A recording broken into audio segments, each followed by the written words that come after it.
Krótka historyjka. W 2016 roku czekaliśmy na wyjście FNAF Sister Location i było dużo rozmów na temat tego, kiedy ta gra się dzieje. Pamiętam, że jeden z moich komentatorów dosłownie walczył z moimi teoriami i mówił, że technologia w tej grze jest tak zaawansowana, że to musi być wielki sequel, że to się dzieje gdzieś tam w 2030, może nawet dalej. No i pamiętam, że to osoba była bardzo zawiedziona, jak już gra wyszła. Koło tego czasu pojawiła się też masa innych dyskusji na temat całej linii czasowej i ludzie, którzy wspierali teorię, że to sequel, używali często pytania, jak niby Scott miałby pokazać nam przyszłość, skoro zaawansowana technologia o niczym nie świadczy. I wiemy, co się ostatecznie wydarzyło. Sister Location okazał się dziać dosyć wcześnie w timeline, prawdopodobnie blisko śmierci Williama. Survival Logbook sugeruje nam też, że działo się to przed FNAF 1. No i wiele osób wciąż patrzyło na to rozwiązanie tej debaty w dosyć negatywny sposób, że to nie ma sensu.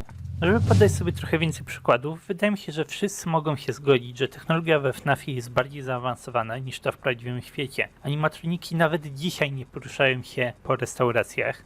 Byłoby to zbyt kosztowne, byłoby to zbyt niebezpieczne. Wydaje mi się, że robot mógłby bardzo łatwo stanąć albo spaść na jakiegoś klienta. Dlatego też normalnie animatroniki są przyczepione do podłogi, mechanizmy są w podłodze i w ten sposób nie są żadnym zagrożeniem dla nikogo.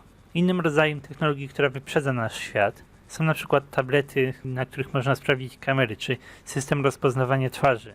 To prawda, że taki system już istniał w 1987 roku, ale nie był jakoś ogólnodostępny. Nie było powodu, nie było sposobu, żeby zwyczajna pizzeria z animatronikami, nawet jeżeli tam bogacza trochę, miałaby coś takiego zdobyć. Chodzi mi tu tylko o to, że uniwersum FNAF-owe jest inne niż nasze. Animatroniki są bardziej rozwinięte, nie powinniśmy porównywać tego jakoś mocno do siebie. Ale to nie oznacza, że nie powinniśmy porównywać technologii, która istnieje we FNAF-ie w różnych okresach czasu. Jeżeli porównamy technologię z lat 80. i z lat 90., powinniśmy widzieć jakiś rozwój. Dlatego pytanie na dzisiaj brzmi tak.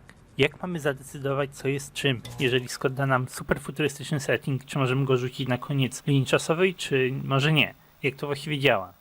Mi osobiście nie wydaje się, że technologia we FNAFie jest godna zaufania, ale opowiada jakąś historię. Niekoniecznie pomoże nam w jakichś debatach na temat linii czasowej, ale są informacje, które nam ta technologia daje.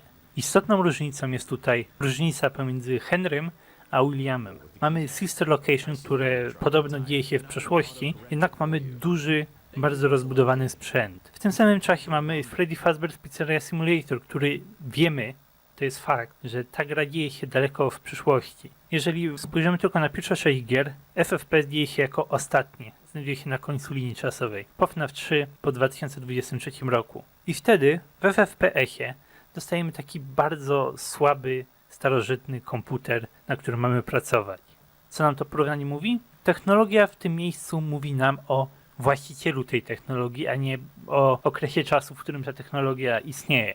W latach 80. Afton Robotics musiało odnosić wiele sukcesów. Sam William musiał być bogaty, mieć dużo możliwości i dzięki temu był w stanie stworzyć te roboty i tą całą placówkę. A z drugiej strony Freddy Fazbear's Pizza było porażką. Możliwe, że mieli jakieś pieniądze w latach 80. W końcu stać ich było na system rozpoznawania twarzy. Ale FFPS dzieje się 30 lat po tym, jak lokacja została zamknięta. Henry musiał jakoś żyć przez te 30 lat.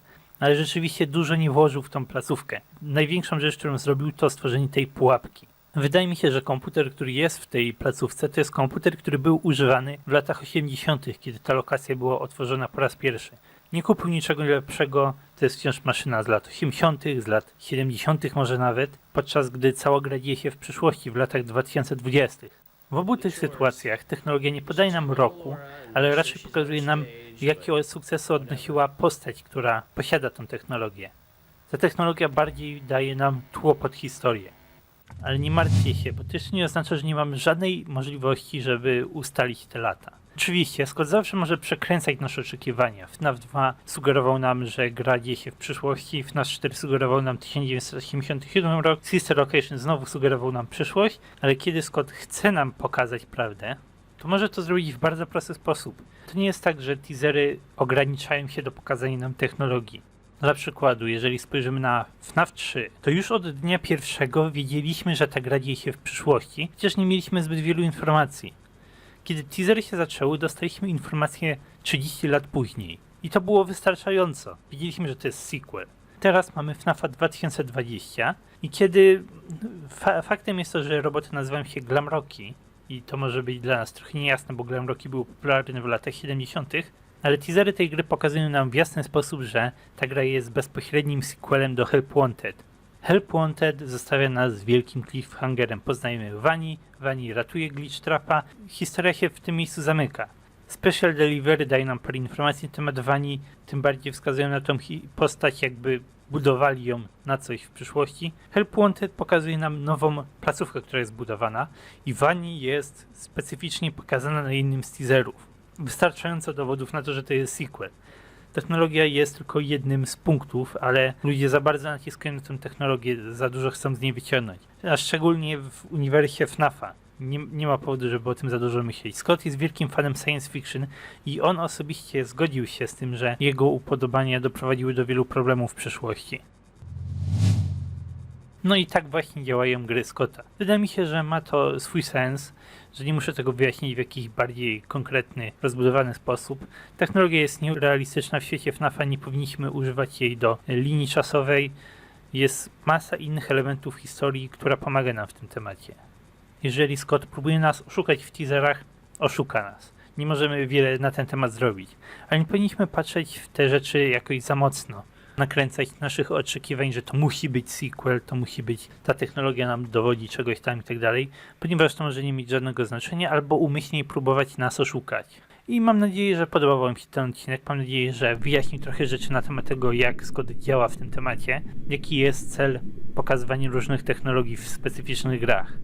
Dlatego zapraszam do pozostawienia komentarza, spróbuję się dołączyć do dyskusji, spróbuję odpowiedzieć jeszcze jakieś dodatkowe pytanie, jeżeli je macie.